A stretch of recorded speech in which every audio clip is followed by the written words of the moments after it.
మామూలుగా మీ aim director sir? ఇండస్ట్రీలో ఉండాలి, అది యాక్టింగ్ సైడ్ అయినా డైరెక్షన్ సైడ్ అయినా. ఎక్కువ ఇంట్రెస్ట్ ఏది, యాక్టింగ్ డైరెక్షన్?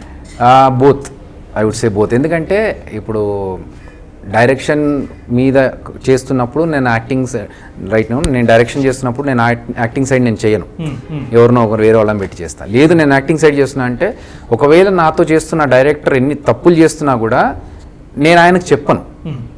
అంటే అందరు తప్పులు చేసే డైరెక్టర్తో పనిచేస్తానని కాదు, అంటే వాళ్ళ పాయింట్ ఆఫ్ వ్యూ వాళ్ళకు ఉంటుంది, నా పాయింట్ ఆఫ్ వ్యూ నేను ఉంటుంది. అంతని చెప్పి నాకు వచ్చు కదా, నేను డైరెక్షన్ నేర్చుకున్నాను కదా అని చెప్పేసి నేను నీళ్ళు పెడితే వాళ్ళకి అంటే మేము అనుకున్న దానికి నీకెలా తెలుసు, వాళ్ళ ఒక పర్స్పెక్టివ్లో ఉంటారు, మేము ఇది పాయింట్ ఆఫ్ వ్యూ మాది వేరే ఉంది బాబు అని అంటారు. సో ఎవరి మైండ్ వాళ్ళకి పనిచేస్తూ ఉంటుంది, వాళ్ళకు ఒక థాట్ ఉంటుంది.